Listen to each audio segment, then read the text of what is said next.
Hey guys, welcome back. তো কেমন আছো তোমরা? আশা করি তোমরা সবাই অনেক ভালো আছো।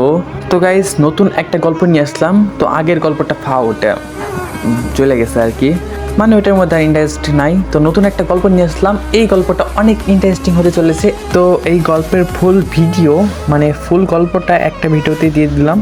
তো এই গল্পটা যদি তোমরা ফুল শোনো, আমি গ্যারান্টি দিয়ে বলতেছি তোমরা নিজেদের চোখের পানি কখনোই ধরে রাখতে পারবে না। তো বেশি বক বক বাদ দিয়া চলো গল্পে যাওয়া যাক। তুই বাসা থেকে চলে যাচ্ছিস না কেন? তোর মতন ছেলে আমার দরকার নেই, যে কলেজে যাওয়ার জন্য বাবার কাছে টাকা চায়। আমি বললাম, বাবা বাসা থেকে কলেজ তো অনেক দূর, হেঁটে যেতে অনেক কষ্ট হয়। বাবা একটু ভারী কণ্ঠে বলল, কিচ্ছু করার নেই, টাকা দেওয়া যাবে না, কষ্ট করলেই কেষ্ট মেলে। আমার মনটা খুব খারাপ হয়ে গেল, আমার চোখে পানি টলমল করতেছে। তখনই আমার ফুফাতো বোন সিফা আসলো। ও ক্লাস 2 থেকেই আমাদের বাসায় থাকে, এখন ও ক্লাস 9-এ পড়ে। সে বাবাকে এসে বলল, মামা আমার টাকাটা দাও, আমি স্কুলে যাব। তখন বাবা বলল, মা তুমি স্কুলে যাবে, চলো আমার সাথে চলো, আমি নিয়ে যাই। তখন সিফা বলল, মামা থাক, তোমার কষ্ট হবে, আমি নিজেই চলে যেতে পারবো।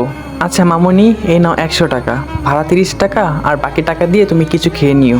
তখন সিফা বলল, আচ্ছা মামা। তখন আমি বাবাকে বললাম, বাবা ওর স্কুল তো আমার কলেজের থেকে অনেক কাছে, তারপরেও আপনি ওকে টাকা দিচ্ছেন আর আমাকে টাকা দিচ্ছেন না। তখন বাবা বলল, ওই তোর কাছ থেকে জানতে হবে আমি কাকে টাকা দিব আর কাকে দিব না। ওকে টাকা দিচ্ছি কারণ ও মেয়ে মানুষ, ও রোদ্রে হেঁটে গেলে কালো হয়ে যাবে, তাহলে বিয়ে দিতে পারবো না। আর তুই ছেলে মানুষ, তুই কালো হলেই বা কি। তখন আমি বললাম, তবুও ওকে খাওয়ার জন্য আপনি টাকা দিচ্ছেন। তখনই বাবা আমার গালে জোরে একটা থাপ্পড় দিল এবং বলল, তোর সমস্যা কি? তুই শিবাকে এত হিংসা করিস কেন? আমি যাকে ইচ্ছা তাকে টাকা দিব, তোর কাছে শুনতে হবে? আমার চোখ দিয়ে পানি বের হয়ে গেল। আমি কাঁদতে কাঁদতে মায়ের কাছে গেলাম। মা রান্নার জন্য সব কিছু রেডি করতেছে, আমি তার সামনে দাঁড়িয়ে কান্না করতেছি, কিন্তু তার কোনো খেয়ালই নেই। আমি আম্মুকে বললাম, মা বাবাকে শুধু আমাকে কলেজে যাওয়ার জন্য ভাড়াটা দিতে বলো। কলেজে হেঁটে যেতে যেতে শার্ট ভিজে যায় ঘামে।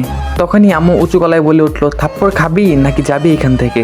তুই দেখতে পারতেছিস না আমি এখন রান্না করতেছি, এখন বিরক্ত করিস না, যাই এখান থেকে। আমি বললাম, মা তুমি একটু বোঝার চেষ্টা করো, আমার খুব কষ্ট হয় হেঁটে যেতে। তখন আম্মু বলে উঠলো, কষ্ট করে মরে যা, যাই এখান থেকে, সর সামনে থেকে। এবার আমি কান্না করতে করতে বাসা থেকে বের হয়ে গেলাম কলেজের উদ্দেশ্যে। আসলে এইসব নতুন না, এইসব প্রতিদিনই আমাকে শুনতে হয়। এসব শুনেও কষ্ট করে আমাকে এইখানেই থাকতে হয়, না হয় যাবো কোথায়? আসলে আমার বাবা মা একটা মেয়ে চেয়েছিলেন, কিন্তু সেখানে আমি পৃথিবীতে আসি। তবুও ভালো চলছিল আমার দিনকাল।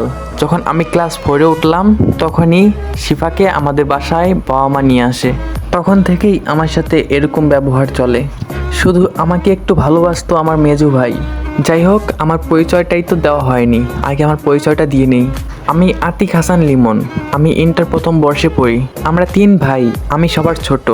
বড় ভাই বউ নিয়ে আলাদা থাকে, আমার বাবা একজন ব্যবসায়ী। যাই হোক, গল্পে ফিরি। আমি হেঁটে হেঁটে কলেজে পৌঁছালাম, আমার পুরা গা ঘামে বেছা। ফ্রেন্ডরা বলল, কিরে এসেছিস? তোর জন্য আমরা কতক্ষণ ধরে অপেক্ষা করতেছি, আর তোর পুরো গা এবং ঘামে ভিজা কেন? আরে আর বলিস না, দেখতে পাচ্ছিস না বাইরে কত গরম, এই গরমে ঘাম বেরিয়ে গেছে আর কি। তখন ওইখান থেকে আরেকজন ফ্রেন্ড বলে উঠলো, কে তোর চোখে পানি কেন, তুই কান্না করতেছিস নাকি? তখন আমি বললাম, না কান্না কেন করব, এই ময়লা টয়লা গেছে, এর জন্যই মনে হয় পানি বের হয়ে গেছে। আসলে বাসার কান্নার ছাপ এখনো মুখে ফুটে উঠেছে। তখন ওরা বলল, ও আচ্ছা ঠিক আছে, চল ক্লাসরুমে যাওয়া যাক। তারপর আমি বললাম, আচ্ছা ঠিক আছে চল ক্লাসরুমে চল। তারপর আমরা সবাই মিলে ক্লাসরুমে গেলাম। কিছুক্ষণ পর স্যারও চলে আসলো। আমরা সবাই মিলে স্যারকে সালাম দিলাম। স্যার বলল, আচ্ছা ঠিক আছে তোমরা সবাই বসো। স্যার আমাকে উদ্দেশ্য করে বলল, এ কি লিমন, তোমার শার্ট এমন ঘামে ভিজা কেন? পড়ালেখা তো ভালোই করিস, কোনো মেয়ের পিছে ঘুরিস না তো আবার? এইটা শুনে ক্লাসের সবাই হেসে উঠলো, শুধু আমার 3 বন্ধু বাদ দিয়ে। এইটা দেখে খুবই খারাপ লাগলো, কিন্তু তেমন কষ্ট হয়নি, কারণ স্কুলের স্যার ম্যাডামরাও কোনো না কোনোভাবে আমাকে অপমান করে। এইগুলা সহ্য করতে করতে আজ আমি ক্ষতবিক্ষত। যাই হোক, ক্লাসে স্যারের কথায় কোনো উত্তর না দিয়ে আমি চুপ করে বসে রইলাম। এরপর স্যার ক্লাস শুরু করলো। অনেক কষ্টে নিজেকে সামলিয়ে আমি ক্লাসে মন বসালাম, কারণ অপমানিত হওয়ার পর ক্লাসে মন বসানো খুবই কঠিন। তারপর ক্লাস করে ক্লাসরুম থেকে বেরিয়েই ফ্রেন্ডদের বললাম, এই বিড়িটা দে, আজকে আমি বিড়ি খাবো। এই কথাটা শুনে সবাই আজকে আমার দিকে অবাক দৃষ্টিতে তাকিয়ে আছে, কারণ আমি সব সময় ওদের মানা করতাম যাতে ওরা সিগারেট না খায়, আর আজকে আমি নিজেই খাইতে চাইতেছি। ওরা আমার দিকে হাঁ করে তাকিয়ে আছে। আমি বললাম, কি হলো দে? তারপর সিয়াম আমার দিকে একটা সিগারেট আগিয়ে দিল। আমি সিগারেট হাতে নিয়ে একটা টান দিতেই, ধোঁয়া একটু ভিতরে নিতেই কেসে উঠলাম। আমি সিগারেট টানতে থাকলাম, আমার চোখ দিয়ে অনবরত পানি ভরতেছে। সিয়াম আমার হাত থেকে জোর করে সিগারেট নিয়ে নিল এবং বলল, কি হইলো, তুই কান্না করতেছিস কেন? তখন আমি বললাম, কি করব বল, বাসায় অপমান, বাইরে অপমান, কলেজে অপমান, এইসব নিয়ে কি বেঁচে থাকা যায়? পাশ থেকে অন্য একটা ফ্রেন্ড বলে উঠলো, কি বাসায় অবহেলা? বাসায় অবহেলা মানে কি বলতে চাইতেছিস? আমি বললাম, শুনবি? তাহলে শোন। প্রতিদিন বাসা থেকে আমাকে 1 টাকাও দেয় না, এমনকি আমার পড়ালেখার খরচটাও দিতে চায় না। দিতে চায় না কি, একদম দেই না। আমার লাস্ট 9 বছরে আমার প্রাইভেটের খরচ দিছিল, এরপরে আর কখনোই টাকা দেয়নি।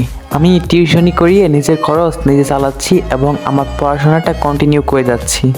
আমার পরিবার আমাকে সহ্যই করতে পারে না। আমার মেজো ভাইটা আমাকে ভালোবাসতো, কিন্তু এখন ও ভার্সিটিতে পড়ে। এইসব বলতে বলতে ওদের দিকে তাকিয়ে দেখি ওদের চোখে পানি। হঠাৎ এক বন্ধু বলে উঠলো, কিন্তু তারা এমন করে কেন? তখন আমি বললাম, শুনবি আমার কি দোষ? আমার দোষটা হলো আমি মেয়ে না হয়ে ছেলে হয়েছি। আমার বাবা মা আমার জায়গায় একটা মেয়ে চেয়েছিল, কিন্তু আমি মেয়ে হইনি। তবুও আমাদের সংসারটা ভালোই চলছিল। যখন থেকে আমার চাচাতো বোন সিফা আমাদের বাসায় আসে, তখন থেকেই আমার অবহেলিত জীবন শুরু। তখন সিয়াম বলে উঠলো, ওহ এই ব্যাপার, তাহলে থাকছিস কেন বাসায়? আমাদের বাসায় চলে আয়। তখন আমি বললাম, না থাক, তারা আমাকে যতই কষ্ট দিক আমি তাদের সাথেই থাকবো। ওরা বলল, আচ্ছা সাবধানে থাকিস। আমি বললাম, আচ্ছা তোরা থাক, আমি বাসায় যাই, নইলে আবার এই নিয়ে মারতে পারে আমাকে। তখন ফ্রেন্ডটা বললো, আচ্ছা তুই যা। ওদের কাছ থেকে বিদায় নিয়ে আমি বাসার দিকে রওনা দিলাম। একটু এগিয়ে দেখতে পাই শিফা দাঁড়ানো। আমি শিফাকে দেখেও না দেখার ভান করে হাঁটতে থাকলাম। শিফা আমার সামনে এসে দাঁড়ালো এবং বলল, কি হলো ভাইয়া, তুমি আমাকে দেখে না দেখার ভান করে চলে যাচ্ছ কেন? তখন আমি তাকে বললাম, দেখবোন, আমাকে তাড়াতাড়ি বাসায় পৌঁছাতে হবে, দেরি হলে মারতে পারে আমাকে। তখন শিফা বলল, যাবে তো বাসায়, তুমি আমার সাথে যাবে। তখন আমি বললাম, তোর সাথে যাব মানে? তখন শিফা বলল, আমার সাথেই যাবে। এটা বলেই সে একটা রিক্সা দাঁড় করালো। শিফা গিয়ে রিক্সায় উঠে গেল এবং আমাকে ডাকলো, কি হলো, আসো ওঠো। তখন আমি বললাম, না থাক, লাগবে না আমার, আমি হেঁটেই চলে যেতে পারবো। তখন শিফা বলল, ওঠো, উঠতে বলছি ওঠো, যদি না ওঠো আজকে বাসায় গিয়ে তুমি যে সিগারেট খেয়েছো এটা বলে দিব। তখন বাধ্য হয়ে রিক্সায় উঠতে হলো। আমি ভাবতে থাকলাম, এই মেয়ে জানলো কিভাবে যে আমি সিগারেট খেয়েছি? তখন শিফা হঠাৎ বলে উঠলো, কি হলো, কি ভাবছো? আমি কিভাবে জানলাম যে তুমি কিভাবে সিগারেট খেয়েছো? আমি মাথা নাড়িয়ে হ্যাঁ বললাম। তখন শিফা বলল, আমি কলেজে তোমাকে নিতে আসছিলাম, কিন্তু দূরে দাঁড়িয়ে দেখি তুমি এখানে দাঁড়িয়ে দাঁড়িয়ে তোমার ফ্রেন্ডের সাথে সিগারেট খাচ্ছ, তাই আর কাছে যাইনি, দূরে এসে এখানে দাঁড়িয়ে থাকলাম। তখন আমি তাকে জিজ্ঞেস করলাম, তুই আমাকে নিতে এসেছিস কেন? তখন শিফা বলল, আমার ইচ্ছা হয়েছে তাই। তখন আমিও আর কথা বাড়ালাম না, চুপচাপ বসে আসছি। কিছুক্ষণের মধ্যেই বাসার সামনে পৌঁছে গেলাম। শিফাও নামলো, আমিও নামলাম। উপরে তাকিয়ে দেখি আম্মু তাকিয়ে তাকিয়ে দেখতেছে। তারপর আমরা দুইজন ভিতরে গেলাম। ভিতরে যেতে না যেতে আম্মু দৌড়ে এসে আমার গালে 2টা থাপ্পড় মারলো জোরে জোরে। বাবা তার পাশেই দাঁড়িয়ে দাঁড়িয়ে দেখতেছে। আমি গালে হাত দিয়ে জিজ্ঞেস করলাম, আম্মু আমাকে মারলেন কেন? তখন আম্মু বলল, মারবো না তো কি করব, তুই রিক্সায় আসলি কেন? তুই হেঁটে হেঁটে বাসায় আসবি। এতক্ষণে বুঝে গেলাম আমার দোষটা কি। তখন শিফা বলল, মামি ও আসতে চাইনি, আমি ওকে জোর করে নিয়ে এসেছি। তখন আব্বু বলল, শিফা মা তুই চুপ থাক, আমি জানি কে কীরকম। আর আমাকে বলল, এই শোন, তোকে যেন শিফার সাথে আর রিক্সায় না দেখি। শিফা চুপ হয়ে গেল। আমি আর কি করব, আমার আর চোখ দিয়ে পানি বের হচ্ছে না। কিছু না বলে আমি রুমের দিকে হাঁটা শুরু করলাম। হঠাৎ পিছন থেকে আওয়াজ আসলো, ওই দাঁড়া।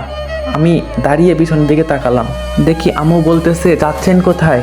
আপনার ঘরের কাজগুলো কে করবে? কাজগুলো না করলে কিন্তু খাবার জুটবে না। আমি বললাম, কে আবার করবে? আমিই করব। সত্যি বলতে বাড়ির কাজের লোকের সব কাজ আমাকেই করতে হয়। কি আর করব, পেটটাকে তো বাঁচাতে হয়। যাই হোক, কাজ করে বুঝতে পারলাম আজকে বাসায় গরুর মাংস রান্না করা হয়েছে। মনে মনে ভাবলাম, যাই হোক আজকে খাবারটা ভালোই হবে। খাবার খেতে খাবারের কাছে গেলাম।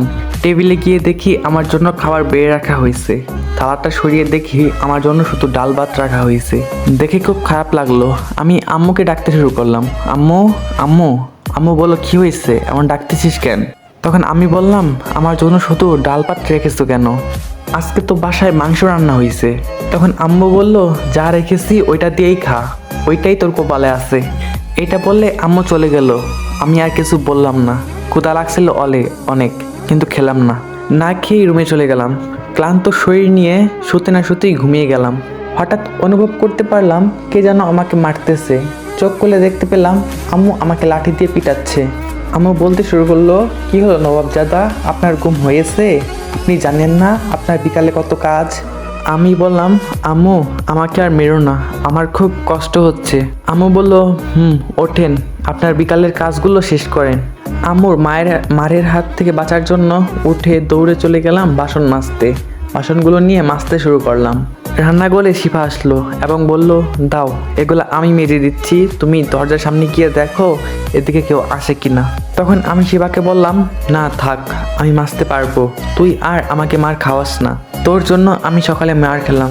শিফা আর কিছু বলল না, মনে হয় ও মনে কষ্ট পেয়েছে, তাই মন খারাপ করে চলে গেল। আমি বাসনগুলো মেজে খাবার খেয়ে চলে গেলাম টিউশনি পড়াতে। তারপর আমার স্টুডেন্টদের পড়িয়ে আমি বাসায় আসার জন্য হাঁটা শুরু করলাম। আমি হাঁটতেছি আর ভাবতেছি, কবে পাবো আমি এই অবহেলিত জীবন থেকে মুক্তি। এইসব ভাবতে ভাবতে আমি বাসায় চলে আসলাম। বাসায় এসে হালকা কিছু কাজ করে নিলাম, তারপর পড়তে বসলাম। কিছুক্ষণ পড়ালেখা করে তারপর খেতে গেলাম। খাবার টেবিলে গিয়ে দেখলাম সবাই খেতেছে। এতে আমার কোনো দুঃখ হয়নি, কারণ প্রতিটা দিনই এরা আমাকে রেখেই খায়। আমি দেখলাম টেবিলে আমার জন্য ভাত বেড়ে রেখে দিছে। আমি গিয়ে দেখলাম এখনও আমার জন্য ডাল ভাত বেড়ে রাখা। হালকা মন খারাপ হলো, পাশে তাকিয়ে দেখলাম সবার প্লেটেই মাংস। এতে একটু মন খারাপ হলো, কিন্তু আমি খেয়ে নিলাম।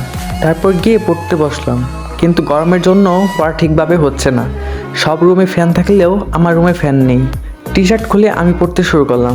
কিছুক্ষণ পড়ার পর দেখলাম ঘামে আমার পুরো শরীর ভিজে গেছে। তারপর দিলাম ঘুম। সকালে ঘুম থেকে উঠে দেখি 8টা বেজে গেছে, কিন্তু কেউ আমাকে মেরে ঘুম থেকে ওঠায়নি। আমার ভাবতে অবাক লাগতেছে, প্রতিদিন তো 7টার সময়ই ঘুম থেকে না উঠলে মারতে মারতে আমার শরীর ব্যথা করে দেয়। প্রতিদিন আমার মার খেয়ে কাঁদতে কাঁদতেই দিন শুরু হয়, কিন্তু আজকে তো তা আর হলো না। যাই হোক, বিছানা থেকে উঠে ফ্রেশ হয়ে রুম থেকে বের হলাম। রুম থেকে বের হয়ে তো আমি আরও অবাক হলাম, দেখি আম্মু রান্না করতেছে। বাজার করলো কে? প্রতিদিন তো আমারই বাজার করতে হয়, আজকে কে বাজার করলো? আম্মু আমার দিকে তাকিয়ে আমার কাছে আসলো, এসে আমাকে জড়িয়ে ধরলো এবং বলল, বাবা আমাকে ক্ষমা করে দে, আমি এতদিন তোর ওপর নির্বিচারে অনেক অবহেলা করেছি, অনেক কষ্ট দিয়েছি, আমাকে ক্ষমা করে দে বাবা। শুধু আমার মেয়ে হোসনি বলে তোকে অনেক অবহেলা করেছি, তোকে অনেক কষ্ট দিয়েছি, তুই অনেক কষ্ট পেয়েছিস তাই না রে? আমি একটা ঘরের ভিতরে চলে গেলাম। আজকে হলোটা কি আম্মুর? আম্মু হঠাৎ এমন কথা বলতেছে, আমি কি বড় কোনো ভুল করে ফেললাম নাকি? প্রথমে আম্মু এমন ব্যবহার করতেছে, পরে আমাকে মারবে। আমি আম্মুকে বললাম, আম্মু আমি কি ভুল করেছি আমাকে বলো, তবুও আমাকে মারার জন্য আর এরকম করে কথা বললো না। তখন আম্মু বলল, আরে না বাবা, তুই ভয় পাচ্ছিস কেন? তোকে আমি আর কখনো মারবো না, তোকে এখন থেকে অনেক আদর করব। শুধু তুই আমাকে তোর সাথে করা অন্যায়ের জন্য, তোর চোখ দিয়ে পানি বের করানোর জন্য, তোকে এতটা কষ্ট দেওয়ার জন্য আমাকে ক্ষমা করে দে।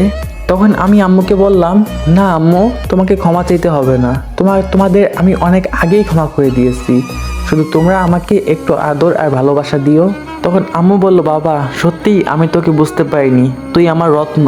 এটা বলেই আম্মু আমাকে জড়িয়ে ধরলো। আমিও বললাম, আম্মু তুমি অনেক ভালো। আমার খুশিতে চোখ দিয়ে পানি বের হয়ে গেল। আম্মু জিজ্ঞেস করলো, কি হলো, তুই কান্না করছিস কেন? তখন আম্মু বলল, আচ্ছা বাবা যা, তুই রুমে যা, তুই গিয়ে পড়ালেখা কর, আমার রান্না হলে আমি তোকে খাওয়ার জন্য ডাক দিব, আমি তোকে আজকে আমার নিজের হাতে খাইয়ে দিব। তখন আমি আম্মুকে বললাম, আচ্ছা আম্মু। এটা বলে আমি রুমের দিকে হাঁটা শুরু করলাম। আমি রুমে গিয়ে টেবিলে বসে ভাবতে শুরু করলাম, আজ আম্মু কি হয়েছে, কেন আম্মু আমার সাথে এত ভালো ব্যবহার করতেছে? হঠাৎ শিফা আমার রুমে প্রবেশ করলো। শিফা এসে বলতেছে, কি ভাবছো? অবশ্যই এটাই ভাবতেছো যে আজকে আম্মু তোমার সাথে এত ভালো ব্যবহার কেন করতেছে। আমি শিফাকে বললাম, এটাই ভাবতেছি। তুই কি জানিস আম্মু কেন হঠাৎ আমার সাথে এত ভালো ব্যবহার করতেছে? শিফা বলল, আমি জানি। শোনো তাহলে কালকে রাত্রের কাহিনী। আম্মু স্বপ্নে দেখেছে যে তুমি সকালে ঘুম থেকে দেরিতে উঠেছো, আর তোমাকে মারতে মারতে আম্মু রক্ত বের করে দিছে। তোমার শরীর থেকে এত রক্তপাত হয়েছে যে তুমি একদম সেন্সলেস হয়ে পড়ছিলা। হঠাৎ তোমার মেজো ভাই এসে তোমার আম্মুকে বলল, আম্মু তুমি আমার ভাইটাকে এত মারলে কেন? তোমার মনে কি একটুও দয়া মায়া নাই? এই কথা শুনে মামিরও অনেক খারাপ লাগে। সেও নিজের চোখকে বিশ্বাস করতে পারতেছিল না যে তোমাকে এত মেরে রক্ত বের করে দিছে। তুমি তোমার মেজো ভাইয়ার কোলে ভাইয়া বলে অজ্ঞান হয়ে গেলা। তখন তোমাকে ভাইয়া ডাকলো, এই লিমন। লিমন ওঠ। অনেকবার এভাবে ডাকার পরেও তুমি তোমার চোখ খুললে না। তারপরেই তোমাকে কোলে নিয়ে হাসপাতালের দিকে রওনা দিল। একটা রিকশায় করে তোমাকে হাসপাতালে নিতে চাইলো ভাইয়া, কিন্তু তোমার আম্মু বলল, এই হাবিব দ্বারা আমাদের গাড়িতে করে ওকে হাসপাতালে নিয়ে চল। তখন ভাইয়া বলল, না আম্মু, তোমাদের বাসার কিছু আমার ভাইয়ের লাগবে না, বলেই রিকশা নিয়ে হাসপাতালের দিকে গেল। কথাটা শুনে মামি অনেক কষ্ট পেল, ভিতরে ভিতরে নিজে অনেক অনুতপ্ত হলো। সে মনে মনে ভাবতেছিল, সে কি এতটাই নিষ্ঠুর, নিজের ছেলেকে মেয়ে রক্তাক্ত করেছে, নিজের ছেলের এত অনুরোধ তার কানে যায়নি। তার তোমার জন্য খুব মায়া লাগতে লাগলো। সে গাড়ি নিয়ে ভাইয়া রিক্সার পিছনে যেতে লাগলো। ভাইয়া হাসপাতালে পৌঁছে গেল, মামিও পৌঁছে গেল। ডাক্তার তোমাকে ভিতরে ঢুকালো, ভাইয়াও সাথে গেল।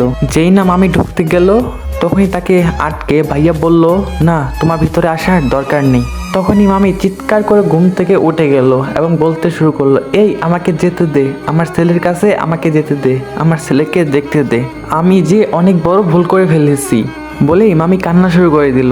তখনই পাশ থেকে মামা লাফিয়ে উঠলো এবং বলল, এই কি হয়েছে তোমার, তুমি এইভাবে কান্না করতেছো কেন? তখন মামি ভেজা ভেজা কণ্ঠে তোমার আব্বুকে বলল, আমরা ছেলেটার প্রতি অনেক অন্যায় করে ফেলছি, ওকে অনেক কষ্ট দিয়ে ফেলছি, ওর সাথে আর খারাপ ব্যবহার করা যাবে না, ওকে আগলে রাখতে হবে।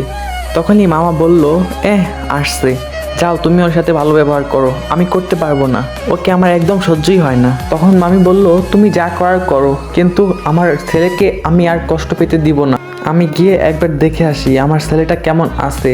তখন মামা বলল, কি জানি কি স্বপ্ন দেখলো, কে থেকে কি হলো, কিন্তু আমি কখনোই চেঞ্জ হব না, আমি আমার মতন করেই থাকবো, আমার এত আধিক্যতা ভালো লাগে না, বলেই শুয়ে পড়ল। এইদিকে মামি তোমার রুমে এসে দেখে তুমি ঘামে ভেজা শরীর নিয়ে ঘুমাচ্ছ। সে তোমার কাছে গিয়ে তার নিজের আঁচল দিয়ে ঘাম মুছে দিল, তারপর অন্য ঘর থেকে পাখা এনে তোমাকে বাতাস করতে থাকে। তারপর ভোরবেলা চলে গেল। তারপর সকালবেলা মামাকে জোর করে বাজারে পাঠালো এবং বাসায় একটা চাকর আনতে বললো। তারপর তোমার ঘুম ভাঙলো, আর তারপর সব কিছু তো তুমি জানোই। এটা বলেই সে কালকে রাত্রের কাহিনী শেষ করলো। আমি বললাম, আজকে আমার খুব খুশি লাগতেছে রে। তখন শিবা বলল, খুশি তো লাগবেই, হাবিব ভাইয়া আসবে, তুমি জানো অবশ্যই। তখন আমি বললাম, ভাইয়ার পরীক্ষা শেষ, এখন ভাইয়া একবারে আমাদের কাছে চলে আসবে। তখন শিবা বলল, আচ্ছা তুমি থাকো, আমি গেলাম। আমি বললাম, আচ্ছা ঠিক আছে। তারপরে আমিও পড়তে বসলাম। তার কিছুক্ষণ পর আম্মু ডাক দিল খাবার জন্য। আমিও বাধ্য ছেলের মতন আম্মুর ডাকে সাড়া দিয়ে খাবারের টেবিলে গেলাম। তারপর আম্মু আমাকে নিয়ে তার পাশে বসালো এবং বলল, আয় বাবা বস, আজকে তোকে আমি আমার নিজের হাতে খাইয়ে দিব। আমি গিয়ে বসলাম। হঠাৎ বাবার দিকে চোখ গেল, দেখলাম বাবা আমার দিকে বড় বড় চোখ করে তাকিয়ে আছে। আমি ভয়ে চোখটা নামিয়ে নিলাম। আম্মু ভাত এনে আমাকে আমার মুখের সামনে ধরলো, নে বাবা খেয়ে নে, আজকে আমি তোর পছন্দের মাংস রান্না করছি। আমার খুশিতে চোখ দিয়ে পানি বের হয়ে গেল। আম্মু বললো, কি হলো বাবা, কান্না করছিস কেন? নে বাবা খাবারটা খা, তুই আর কান্না করিস না। তখন আমি বললাম, না আম্মু, আমি কান্না করছি না তো, আসলে খুশিতে আমার চোখ দিয়ে পানি বের হয়ে গেছে। পাশ থেকে আব্বু বলল, ন্যাকামি দেখে আর বাঁচি না, যত সব আদিক্ষেতা, বলেই আব্বু খেতে লাগলো। আমার একটু খারাপ লাগলো, কিন্তু কিছু বলার নাই। তারপর খাবার শেষ করে রেডি হয়ে কলেজে যাওয়ার জন্য বের হলাম।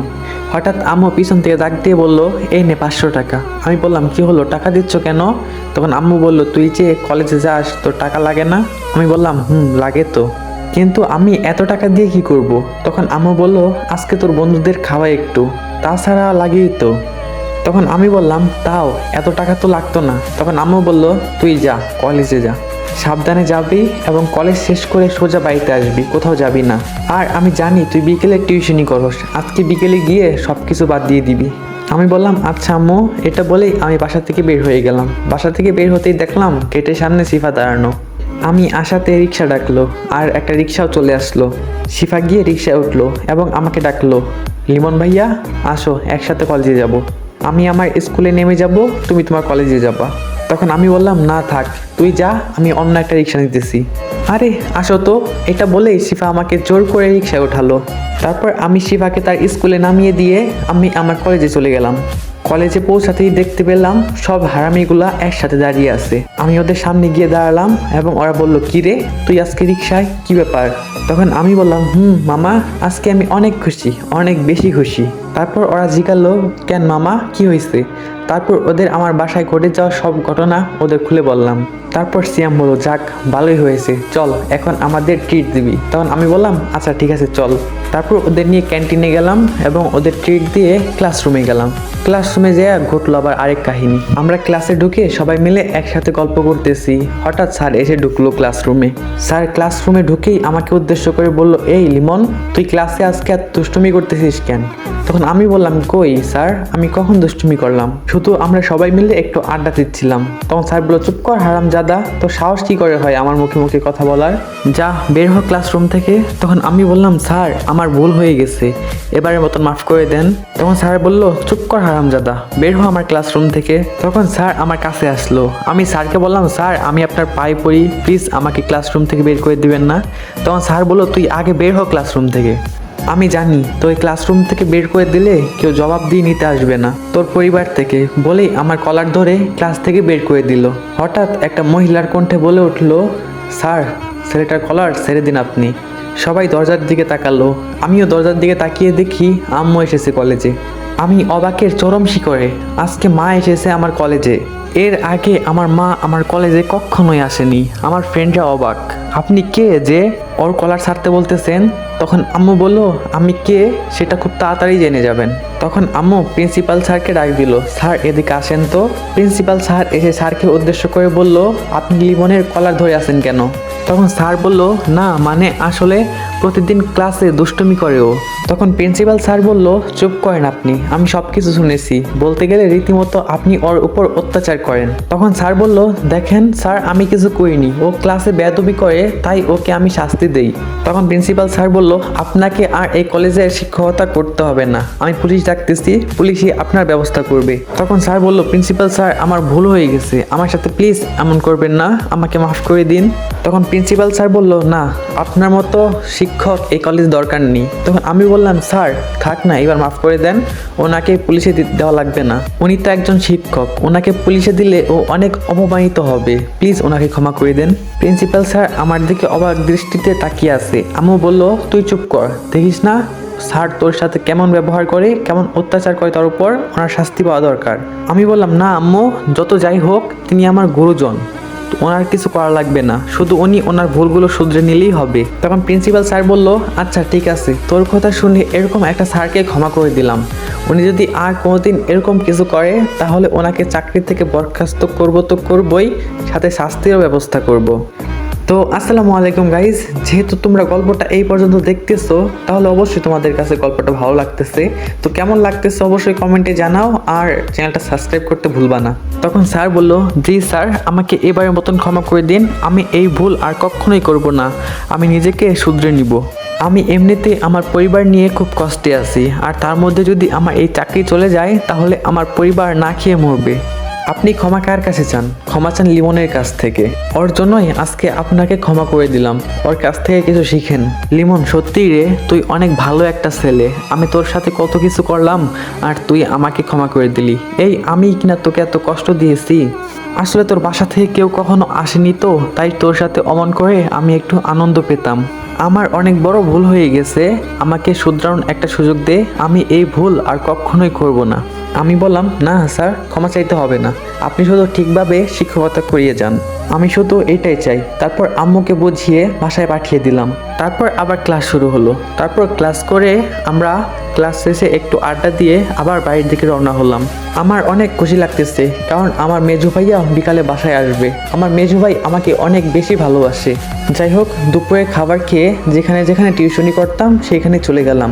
আমি সবাইকে জানিয়ে দিলাম আমি আর টিউশনি করাবো না, আমি আর তাদের পড়াবো না। তারা অনেক কষ্ট পেল, কিন্তু তারা যখন জানতে পারে আমার ফ্যামিলি আমাকে মেনে নিয়েছে তখন তারা অনেক আনন্দিত হয়।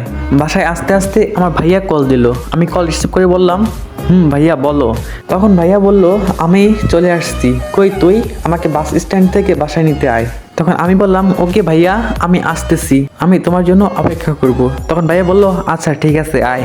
তারপর কল কেটে দিয়ে আমি একটা রিক্সা নিয়ে বাস স্ট্যান্ডের উদ্দেশ্যে যেতে লাগলাম। কিছুক্ষণের মধ্যেই আমি বাস স্ট্যান্ডে পৌঁছে গেলাম। ভাইয়া আসেনি দেখে আমি দোকানে গিয়ে একটা চিপস কিনে খেতে শুরু করলাম। খাওয়া শেষ হতে না হতেই দেখলাম ভাইয়ারা চলে আসছে। আমি ভাইয়াকে দেখে দৌড়ে ভাইয়ার কাছে গেলাম।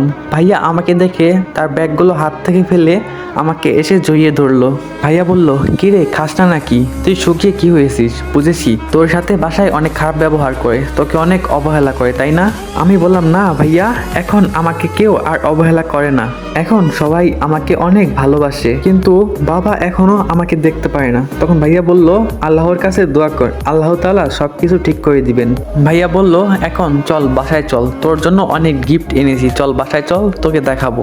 তারপর ভাইয়াকে নিয়ে বাসায় গেলাম। বাসায় যেতেই দেখতে পারলাম বাবা ভাইয়াকে কত আদর করতেছে, যা দেখে আমার চোখে পানি চলে আসলো। কারণ বাবা কখনোই আমাকে এইভাবে আদর করেনি, সবসময় আমাকে কষ্ট দিয়েছে, সবসময় আমাকে অবহেলা করেছে। তখনই শিপা আমার পাশে এসে দাঁড়ালো এবং বলল, ভাইয়া তুমি কান্না করছো কেন? বুঝেছি, আব্বু ভাইয়াকে অনেক আদর করতেছে, ওইটা দেখে তোমার অনেক কষ্ট হচ্ছে, তাই না? তখন আমি বললাম, একটু কষ্ট হচ্ছে।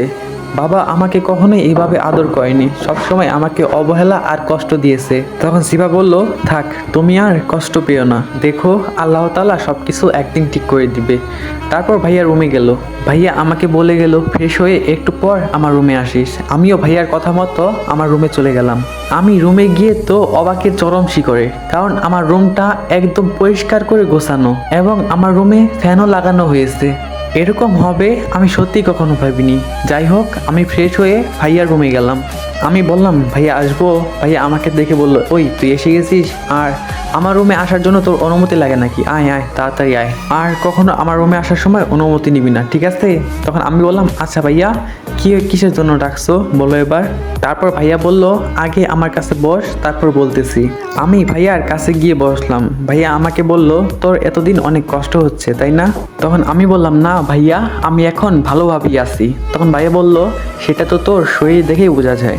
আমি চুপ করে রইলাম, আমার চোখ দিয়ে পানি বের হয়ে গেল ভাইয়ার ভালোবাসা দেখে। তখন ভাইয়া বলল, এই তুই কান্না করতেছিস কেন? তুই জানিস না তোর কান্না আমার ভালো লাগে না? তখন ভাইয়া একটা জিনিস বের করে বলল, এই দেখ তোর জন্য আমি কি এনেছি। আমি দেখলাম ভাইয়া অনেকগুলা শার্ট এবং অনেকগুলা প্যান্ট বের করলো, সাথে একটা ঘড়ি, একটা সানগ্লাসও দিল।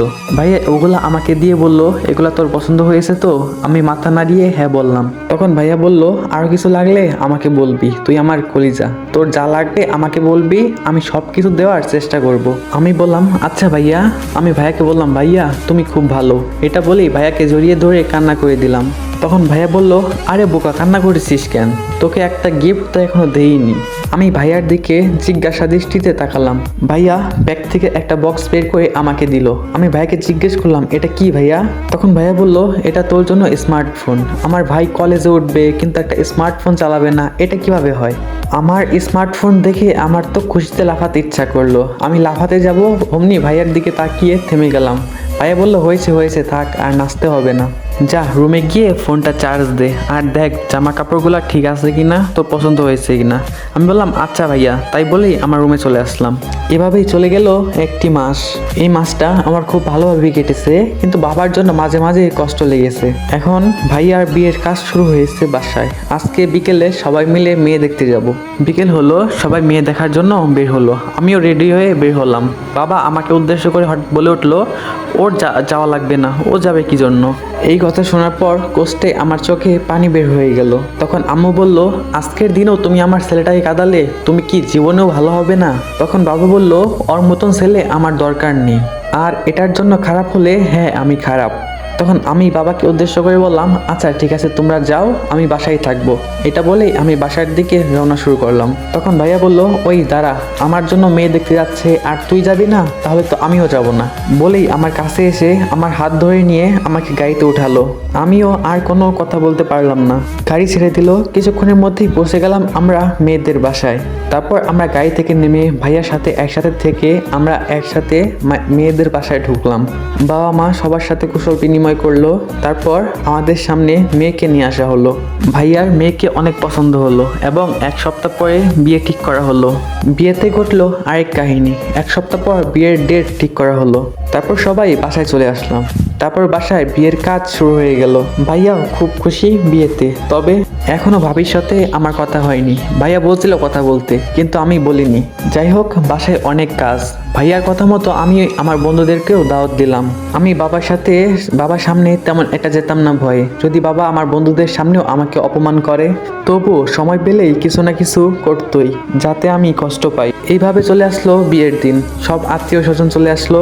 আমরা সবাই চলে গেলাম ভাবিদের বাড়ি। সেইখানে গেটে টাকা দিয়ে আমরা সবাই ভিতরে ঢুকলাম। বন্ধুরা আলাদা হলো মেয়ে দেখার জন্য, কিন্তু আমার তো আর সেদিকে ভালো লাগে না। আমি একা একা বিয়ে বাড়িতে হাঁটতে লাগলাম। হঠাৎ কোথা থেকে যেন একটা মেয়ে এসে বলল, হাই বিয়া সাহেব। আমি তখন বললাম, জি আমাকে বলছেন? তখন মেয়েটি বলল, আপনাকেই বলছি। তখন আমি বললাম, কিন্তু আপনাকে তো ঠিক চিনতে পারলাম না। তখন মেয়েটি আমাকে বলল, আমি আপনার ভাবির একমাত্র ছোট বোন ঋতু। তখন আমি বললাম, ও আচ্ছা, তাহলে আপনি তো আমার বেআইন। তখন কোথা থেকে যেন আবার শিফা চলে আসলো। শিফা এসেই বলল, ভাইয়া তুমি এখানে কেন, আর এখানে কি কথা চলে? তখন ঋতু বলল, এই মেয়ে কে তুমি? তুমি দেখতে পারতেছো না আমরা কথা বলতেছি? তুমি মাঝখানে এসে ডিস্টার্ব করতেছো কেন? তখন শিফা একটু রেগে গিয়ে বলল, এই মেয়ে তোমার সমস্যা কি? এ আমার বয়ফ্রেন্ড এবং আমার ফুফাতো ভাই। আমি শিফার কথা শুনে তো একদম আকাশ থেকে পড়লাম, কি বলতেছে এই মেয়ে? তখন ঋতু আমাকে বলল, কি হলো লিমন, এই মেয়েটা কি সত্যি কথা বলতেছে? আমি কিছু বলতে যাব, তখনই শিফা আমাকে আটকে দিয়ে বলল, ও কি বলবে, যা বলার তো সব কিছু আমি বলেই দিয়েছি। তখন ঋতু বলল, লিমন এগুলা কি হচ্ছে? তখন শিফা ঋতুকে বলল, এই মেয়ে তুই একদম কথা বলবি না, তোকে যেন লিমনের আশেপাশেও না দেখি। এটা বলেই শিফা আমাকে টানতে টানতে ভিতরে নিয়ে গেল। আমি শিফাকে বললাম, কি হচ্ছে এগুলা? তুই কি করতেছিস এগুলা? কি বললি ওকে এগুলা? তুই কেন বললি এমন কথা? তুই এখন আমার সামনে থেকে যা, আমাকে একটু ভালো থাকতে দে। তখন শিফা আমাকে বলল, কেন, আমি তোমাকে খারাপ কি করেছি? তখন আমি শিফাকে বললাম, তুই তো জানিসই এমনি বাবা মা আমাকে দেখতে পারে না, তার উপর তুই আমার সাথে যেরকম ব্যবহার করতেছিস, এগুলো যদি বাবার কানে যায়, বাবা একদম আমাকে মেরেই ফেলবে। শিফা আমার কথা শুনে চুপ করে গেল, কোনো কথা বলতেছে না। তখনই আমার বন্ধুরা আসলো। কিরে লিমন, তুই কোথায় থাকিস? তুই তো খুঁজেই পাই না। আমরা সবাই মিলে একসাথে ঘুরতেছি, আর তুই এখানে একা একা দাঁড়ায় আছিস, কি করিস বলতো? তখন আমি তাদের বললাম, আরে ভাই এখানে অনেক কাহিনী ঘটেছে। তখন এক বন্ধু জিজ্ঞেস করলো, কিরে লিমন কি হয়েছে, আমাদের সব খুলে বলতো। তখন আমি শিফা আর ঋতুর সব কাহিনী ওদের বললাম। আমার কথা শুনে সিয়াম বলল, আরে এই কাহিনীটা মিস করে গেলাম। তখন পাশ থেকে আরেক বন্ধু বলল, আমার মনে হয় কি শিফা তোকে ভালোবাসে। তখন আমি বললাম, আরে ভাই আমার দিকটা একটু দেখ। তখন সিয়াম বলল, তোর দিক থেকেও তুই ঠিক আছিস। তখন আমি বললাম, আরে ভাই বাদ দে তো এইসব, চল এখন ভিতরে। তারপরে সবাই মিলে বিয়ে বাড়ির ভিতরে গেলাম। গিয়ে দেখি ভাইয়াকে স্টেজে বসানো হয়েছে। ভাইয়ার পাশে ভাবিও বসে আছে। একবার কথা বলতে গিয়েও বলিনি, আমার কথা বলতে লজ্জা লাগছিল। যতই হোক অচেনা মানুষ, লজ্জা তো একটু লাগবেই। তার সাথে যদি আগে কখনো কথা হতো তাহলে বিষয়টা আলাদা থাকতো। যাই হোক, আমি ভাইয়ার সাথে টুকটাক কথা বলে আবার বন্ধুদের কাছে ফিরে আসলাম। তারপর বন্ধুদের সাথে হাঁটতে লাগলাম। তখনই ঋতু আসলো। ঋতু এসে বলল, এই যে লিমন শোনো।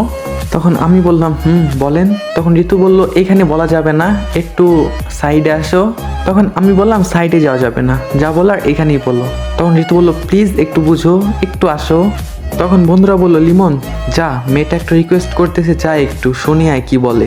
তারপর ঋতু আমাকে নিয়ে আমাদের বন্ধুদের কাছ থেকে একটু দূরে নিয়ে গেল, যেটা দূর থেকে শিফা দেখে ফেলে। তারপর আমাকে একটু দূরে নিয়ে গেল। আমি জিজ্ঞেস করলাম, এইবার বলেন কি বলবেন। তখন ঋতু বলল, আমি জানি তোমার ওই মেয়েটার সাথে কোনো সম্পর্ক নেই, আমি সব জেনে গেছি। তখন আমি বললাম, তো তাতে আপনার কি বা আমারই বা কি? আমার আবার কি, আমি তোমাকে ভালোবাসি, আমি তোমাকে হারাতে চাই না। আমি জানি ওই ডাইনিটাও তোমাকে ভালোবাসে। তখন আমি তাকে বললাম, দেখুন আমি এইসব পছন্দ করি না, আর আমি লেখাপড়া করতে চাই। তখন ঋতু বলল, আমি জানি তুমি লেখাপড়া করবা, কিন্তু আমি তো তোমাকে ভালোবাসি। আমাকে জড়িয়ে ধরতে চাইলো। এটা দেখে তো শিফা প্রায় কান্না করে দিবে এমন অবস্থা হয়ে গেছে। আর এদিকে ঋতু যখনই আমাকে জড়িয়ে ধরতে যাবে, তখনই ঠাস করে ওর গালে একটা থাপ্পড় লাগিয়ে দিলাম এবং বললাম, কি ভেবেছেনটা কি আপনি? আজকে দেখলেন, আজকেই পছন্দ হলো, আজকেই ভালোবাসার কথা চাইলেন, আজকে আপনি জড়িয়ে ধরতে চাইতেছেন, এটা কি ভালোবাসা বলে? এটা কি ভালো মেয়েদের কাজ? তখন ঋতু বলল, তাই বলে কি তুমি আমাকে থাপ্পড় মারবে? তো কি করবো আমি এখন?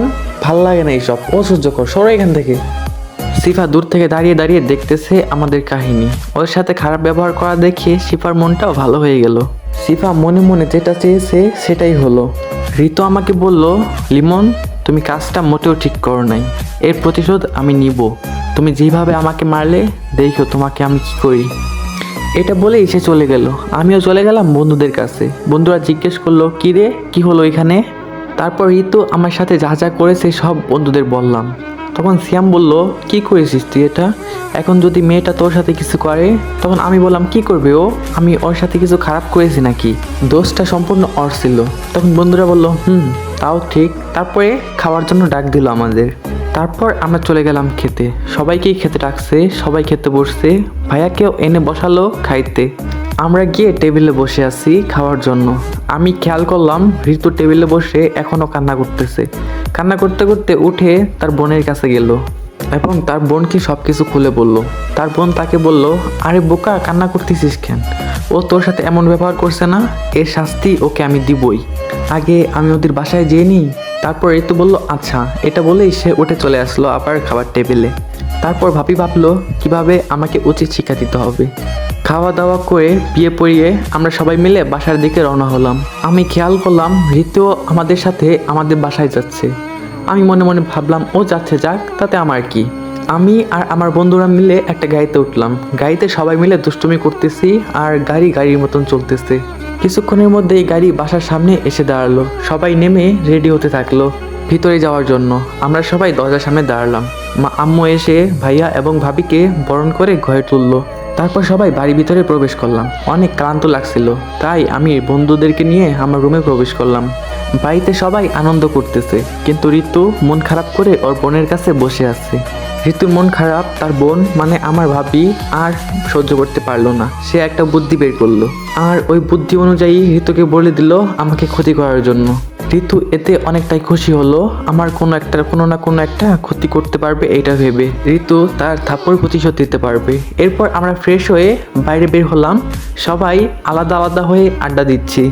তখনই ঋতু আসলো আমাদের কাছে। আমি একবার ঋতুর দিকে তাকিয়েও না দেখার ভান করে থাকলাম।